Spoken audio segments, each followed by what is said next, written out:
qoftë me shkarkimin e drejtorit policisë Vlorës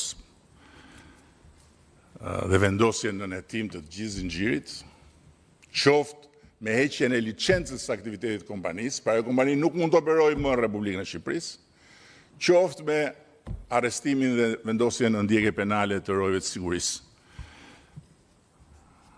Ndërkohë që nuk e di se çfarë tjetër mund të bëjë shteti dhe nuk kuptoj pse shteti duhet të jetë target në këtë rast. Nuk ka asnjë relativizim të dhunës, përkundrazi, për shkak edhe të relativizimit që ju bë dhunës. Nga në komunikatën e policisë vendore të Vlorës, ku u tha një e pavërtet, u bë edhe shkarkimi, edhe vendosjen e hetim e gjithë zinxhirit. Tani, më lejoni t'ju shpjegoj një pikë tjetër që është shumë e rëndësishme për ju dhe për mua. Dhe më lejoni ta nis pak nga larg, se e vërteta është gjithmonë e mërzitshme. Gënjeshtrat janë zakonisht argëtuese. Është shumë më argëtuese të shikosh një video me një pelikan që e merr përpara eskavatori, sesa të dëgjosh rrugën e legjislacionit shqiptar për zonat e mbrojtura, duke filluar nga një fakt. Ka qenë kjo shumicë parlamentar. Kjo këtu, e Partisë Socialiste të Shqipërisë. Ka qenë qeveria e kësaj partie, dhe kam qenë unë kryeministër, në mandatin ton të parë, kur kemi bërë futje në mbrojtje të Republikës së Shqipërisë në të gjitha ato territore të kërcënuara. 2017. Por, ajo që duhet ju them si anë tjetër të medaljes, është që Pishporoja, për cilin flasim, nuk është një zonë e mbrojtur e kategorisë së parë apo dytë, por klasifikohet edhe si pas IUCN-s kategori e 5. Peizazh i mbrojtur.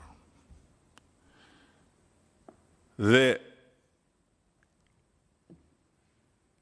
për shpalljen peizazh i mbrojtur dhe të gjitha detajet, ka një vendim qeverie, por ajo që është e rëndësishme të thuhet dhe që nuk ju është treguar juve, është që në 2017 këto kategori në ligjin ton janë të adoptuar në mënyrë të plotë. Dhe thelbi i sistemit ton të zonave të mbrojtura është praktikisht i gjithi i linjëzuar me standardet më të larta ndërkombëtare. Dhe në princip, sa më lartë shkohet drejt kategorive 1 dhe 2, aq më shumë kufizohet ndërhyrja njerëzore. Ndërsa kategoritë 5 dhe rasti konkret dhe 6 janë të ndërtuara mbi konceptin e bashkëjetesës së natyrës me aktivitetin ekonomik, social dhe turistik. Pikërisht për këtë arsye, kategoria 5 nuk konceptohet si zonë pa zhvillim, sepse ajo është një zonë ku kanë banuar njerëz dhe ku banojnë njerëz sot e gjithë ditën që flasim. Por si zonë ku peizazhi, biodiversiteti dhe aktiviteti njerëzor kanë bashkëjetuar historikisht dhe duhet vazhdojnë të bashkëjetojnë. Dhe në hartën e Europës ka jo pak laguna, shumë përafërsisht të ngjashme me këtë lagunë, që janë destinacione turistike të jashtëzakonshme dhe ku ka aktivitet të plot ekonomik dhe social. Në nenin 20 të ligjit, 2017, përcaktohet qartësisht se peizazhi i mbrojtur është një territor ku mund të ekzistojnë deri dhe qendra banimi. dhe aktivitetet si bujqësia, turizmi, peshkimi dhe përdorimet tjera të territorit.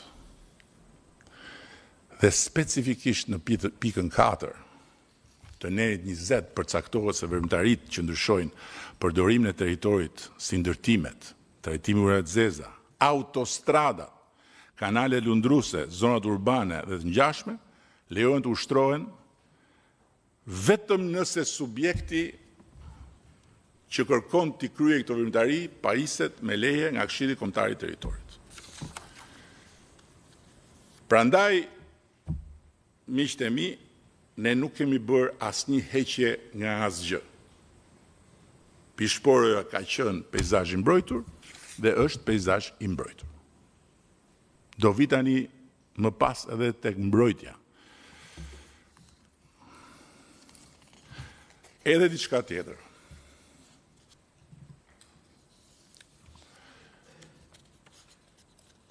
Është e vërtet që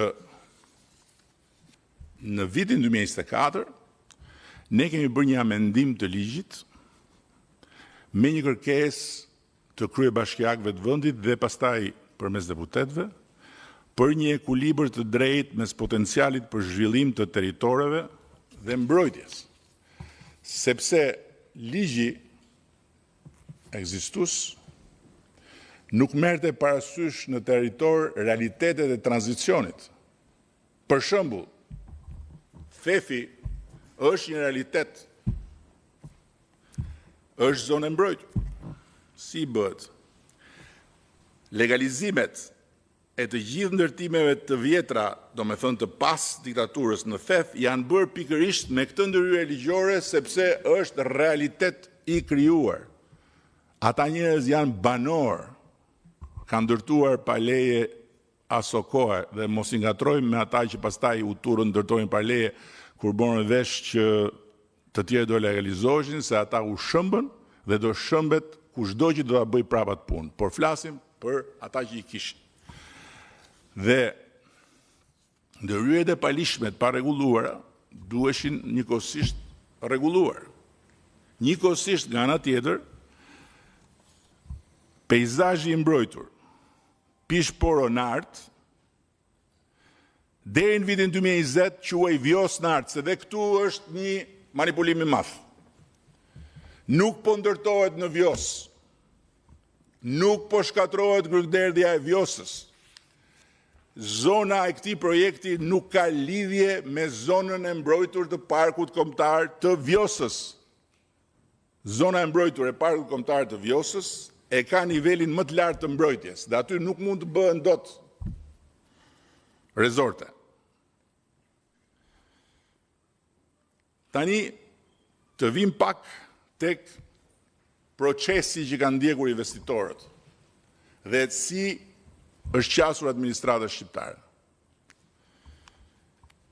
Siç thashë, ata u paraqitën për herë të parë në Shqipëri në 2023, pastaj vazhduan me shtetin bisedimet për Sazanin dhe vazhduan me privatët punët e tyre.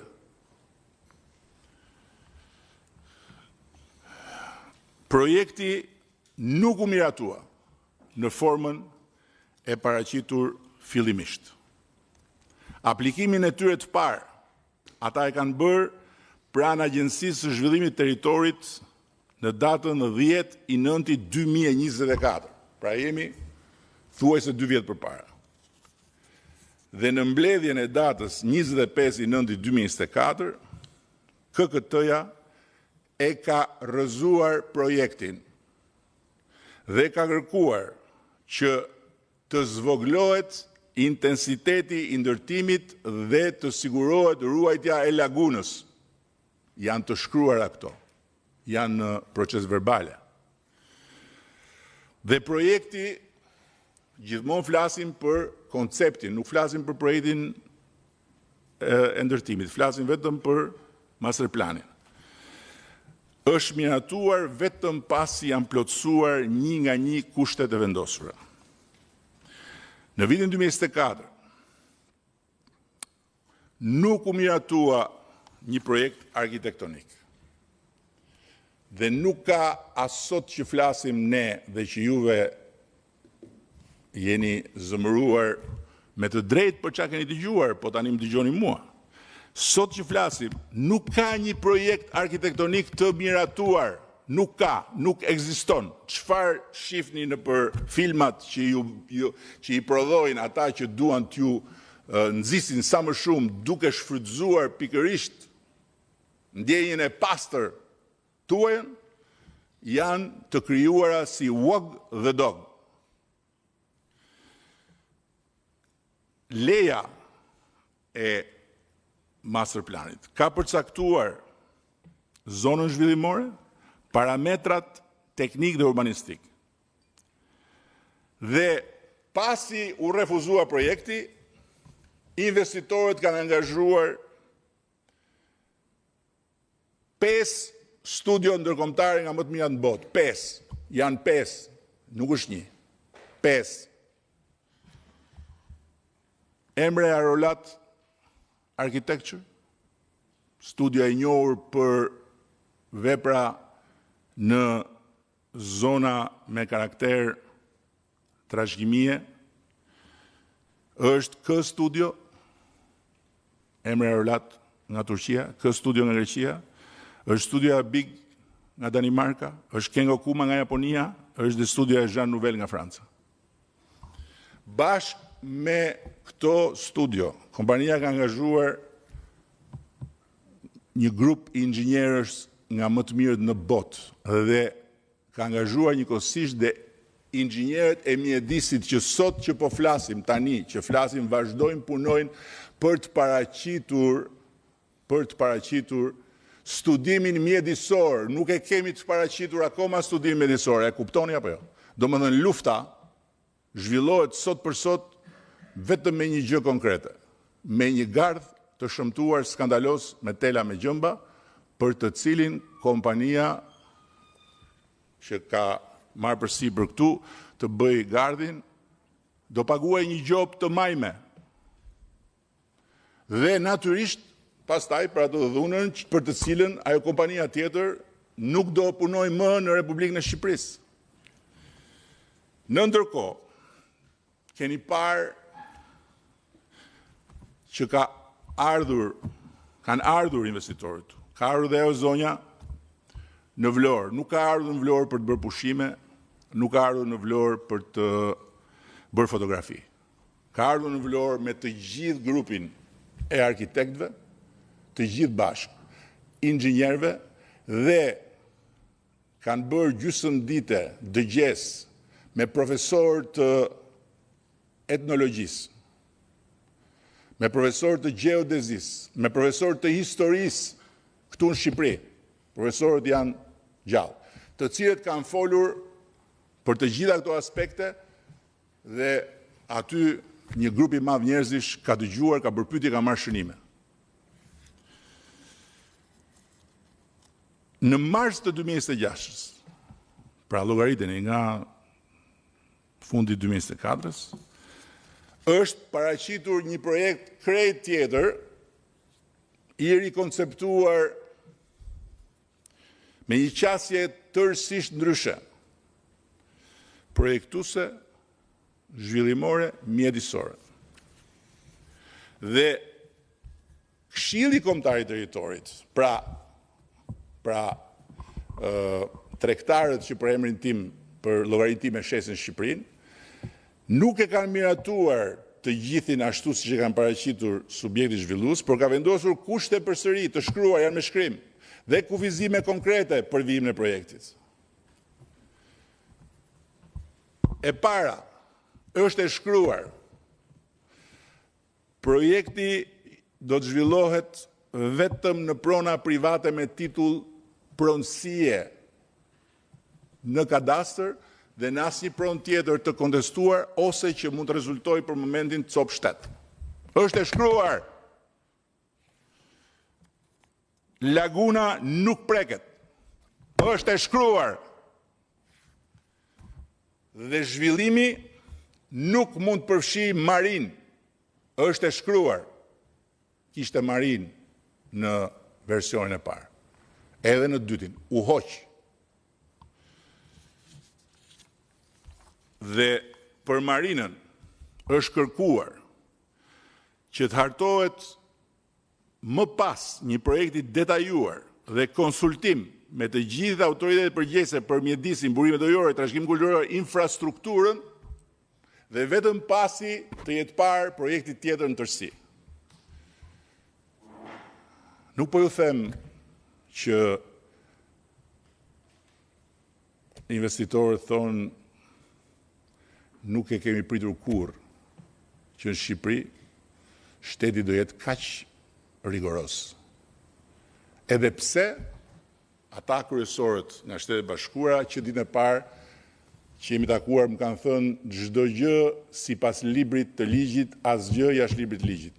Nuk kemi ardhur në Shqipëri të importojmë barsaleta edhe të importojmë filma për veten, se boll kemi ardhur në Shqipëri të bëjmë një investim për Shqipërinë, për ne dhe për Europën. Përcaktimi i brezit mbrojtës. Flas për vendimin, është i shkruar këtu. Pra, projekti duhet të konsideroj dhe të respektoj një brez mbrojtës nga vija bregdetare e lagunës, e cila do të përcaktohet pas përfundimit studimit nga studia ndërkombëtare mjedisore dhe pas koordinimit nga autoritetet përgjegjëse. Kjo distancë duhet të ruaj peizazhin natyror, cilësinë e habitatit dhe të garantoj proceset ekologjike karakteristike të zonës. Është e shkruar, nuk është shkruar këto ditë, kur ju shkruanit që unë po shes Shqipërinë dhe po ju tradhtoj juve, po është e shkruar përpara, kur ka ardhur kompania dhe është përballur me të gjitha vretjet dhe me vendimin e radhës për t'ju kthyer mbrapsht për të përmirësuar projektin. Këshilli Kombëtar i Territorit ka kërkuar ngritjen e një grupi pune ndërinstitucional për të siguruar zbatimin e kushteve dhe kriteret zhvillimit brenda zonës së mbrojtur.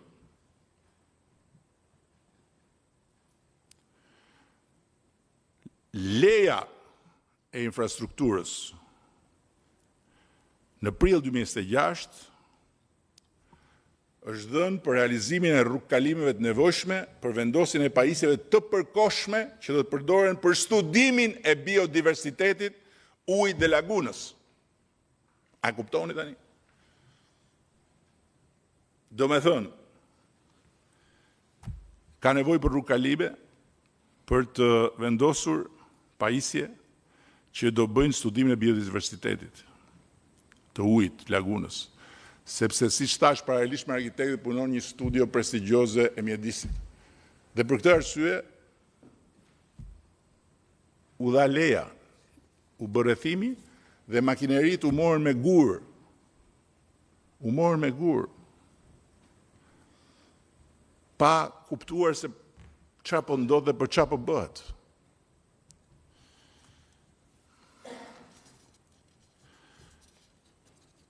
Pasurit objekt zhvillimi janë pronë private. Si pas dokumentacionit, pasurit objekt zhvillimi përfshin vetëm prona private.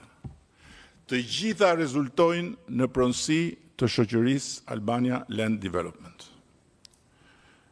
Ndërsa, struktura e pronësisë së shoqërisë, shoqëria Albania Land Development, ka si ortak vetëm shoqërinë Sazan Holding.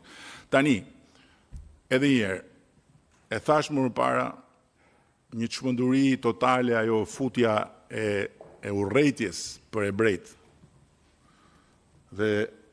dhe shfrytëzimi i dhimbjes Gazës nga ata që i thon vetes musliman, po janë pa din dhe pa iman. Duke ju thënë shqiptarëve që po vinë izraelitët të marrin tokën, ju thash që aty janë ata që dim dhe janë dy bashkëpronarët e kompanisë Power Holding nga Katari, një nga fuqitë më të mëdha të lindjes mesme Një holding që zotron kompani në fushat ndryshme dhe që portofolin e turizmit e ka ndër më të shkëlqyerit në botë. Futuni, klikoni powerholding.com.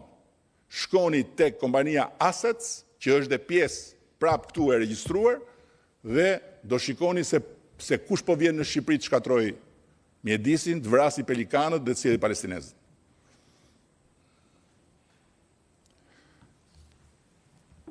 Dhe po ju them dhe këtë, sot që flasë,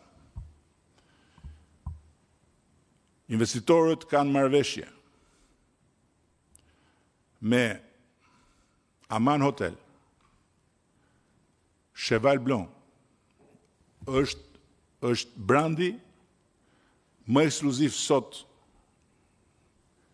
i cili është në Paris, është në Venecia, do vi dhe në Vlorë. Nëse së bashku do t'ja u sigurojmë mirëseardhjen. Nëse do vazhdoni dhe ca ditë kështu, atëherë e di çfarë do ndodhi?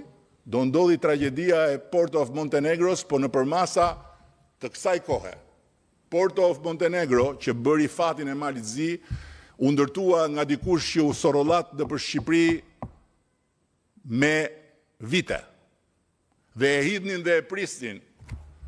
Donte të bënte portin e Durrësit dhe vajtin Malzi, dhe sot Malizi i ka pagat më të larta dhe të ardhurat për frymë më të larta në këtë rajon, falë atyre investimeve që nuk pati frikë t'i bëj dhe që nuk ja u vuri shkelmin fyt natyrisht investitorëve. Çfarë do zgjedhim? Do zgjedhim të rrim ta shikojmë akoma Malin e Zi nga mbrapa, apo do zgjedhim që ta parakalojmë edhe Malin e Zi dhe të tjerët që janë të shqetësuar për këtë projekt? Si do ta bëjmë këtë zgjedhje? Është zgjedhja juaj. Ma thoni dhe unë adaptohem, se unë jam këtu me votën tuaj. Thash dhe më parë, i duroj të gjitha ato që më thonë perversët që për fat keq kanë rënë të jenë kundërshtar të kësaj partie dhe të mit personalisht, po i duroj, jo se i pranoj. Duroj dhunë mbi kockat e Timeti, duroj dhunë mbi fytyrën e gruas time dhe të fëmijëve të mi, po sepse mendoj që jam këtu për ju dhe me ju. Nëse dhe ju mendoni si ata, ma thoni dhe vazhdoni me çdo tjetër që ju dëshironi. Po unë këtu nuk rri të vegjetoj.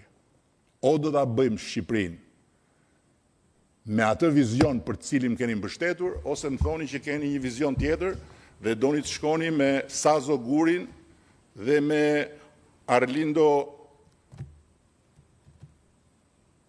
Dritgjatin.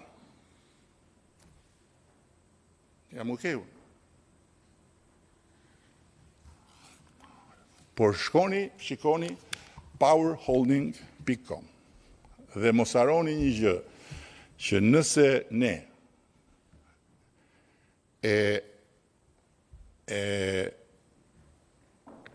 harrojmë që rolin kryesor që kemi në këtë proces dhe rolin kryesor që kemi ne si Shqipëri dhe si shqiptar për ta bërë Shqipërinë ashtu siç duam, është të krijojmë klimën e duhur dhe të krijojmë mikpritjen e duhur për investitorët, dhe nëse këta investitorë largohen, nuk është problemi që nuk do bëhet zvërneci. Problemi është që nuk do vi më njeri për kush e di sa kohë. Se do thonë kur dhe ata nuk e çan dot atje, me ata s'merrim vesh. Këto janë të vërteta që po u them sot siç i ndjej. Mendojini gjërat. Mendojini.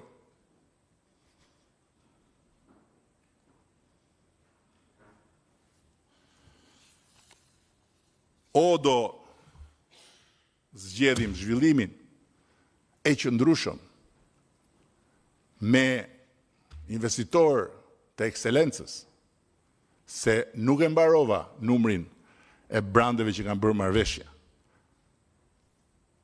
Rosewood Hotels, Mandarin Oriental, Atlantis, Atlantis nuk ka ardhur në Europë. Atlantis është vetëm në Dubai. Edhe më duket mos gabohem Kinë. E doni ta sillni në Europë? Silleni në Vlorë. S'doni.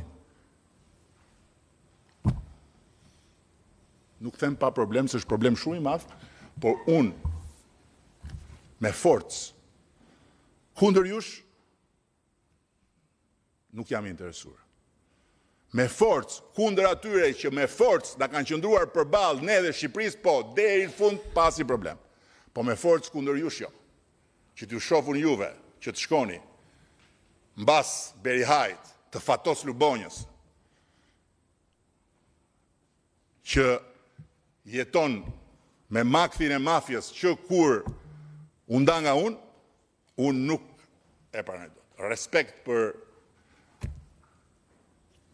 atë si person, respekt për vuajtjet e tij të mëparshme, por mafjen që ai më tregon mua, ma tregon sepse është njësoj si ata që i tregonin atij armikun e popullit. Njësoj. E njëjta gjë. Doni? Aty e keni dhe ato. Këtë doni. Që mos them dhe ata tjerë që rinë tani të fshehur se thon inshallah tani, po qohen ata që e kanë mbështetur Edi Ramën, edhe po shkojnë pas Berihajt, se ne nuk e mundim dot. Mua nuk ka nevojë të më mundni, miqtë e mi. Ju jo. Ju jo. Mua nuk ka nevojë të më mundni fare. Unë nuk e kam me ju betejën. Unë betejën e kam bashkë me ju. Dhe qa niveli e duam Shqipërinë është pyetja që duhet bëjmë përballë këtij projekti. Ndërkohë që, siç u thash, projekti akoma nuk është dorëzuar. Studimi mjedisor akoma nuk është bërë. Patjetër që do t'i shohim kur të vinë dhe do t'i ekspozojmë dhe do kuptojmë të gjithë se çfarë po bëhet. Por unë po them që me që më kam parë syt nga çfarë po bëjnë ata njerëz, është diçka që në Europë dhe në Mesdhe nuk është. Po pse duhet të rrim ne të shikojmë me zili Greqinë për Costa Navarino? Costa Navarino qa ishte? Qa ishte Costa Navarino? A ishte zonë e mbrojtur? Apo s'ishte? Nuk e di çfarë kategorie. E keni parë çfarë është Costa Navarino sot? Krenaria e turizmit grek. Pse duhet ne të shikojmë me zili Greqinë për Costa Navarinon apo për të tjera gjëra? Me admirim po, e shikoj Greqinë patjetër. Po me zili pse? Pse duhet të shikojmë ne me zili Malezi? Zveti Stefan qa ishte? Qa është Zveti Stefan? Monument kulture i kategorisë parë absolut. Pse është bërë hotel, më zotri? Po Kroacinë, pse duhet të shikojmë ne me zili? Dubrovniku qa është Dubrovniku? E të tjera. Mund të konkurrojmë ne, duam të konkurrojmë ne me këta. Në qoftë se nuk duam të konkurrojmë dhe duam të rrim të turizmi i masës me bukë me vete që prodhojnë mbetje më shumë se sa që sjellin të ardhura, kjo është një zgjedhje që mund ta bëni, jo me mua. Me mua jo. Turizmi i masës na është dashur në këtë fazë sepse është turizmi i ambasadorëve. Të gjitha ata janë ambasadorët tanë që shkojnë kudo dhe thonë sa e bukur Shqipëria. Tani ne na duhet turizmi i klasit që të na sjelli shumë para, jo për mua. O Fatos, jo për mua. Se unë jam i informuar që unë kam qenë i vogël që pas sa do të besosh në Zot, dhe më ka informuar një njeri që beson dhe shumë në Zot, që ishte gjysha ime, sa do të besosh në Zot, mos harro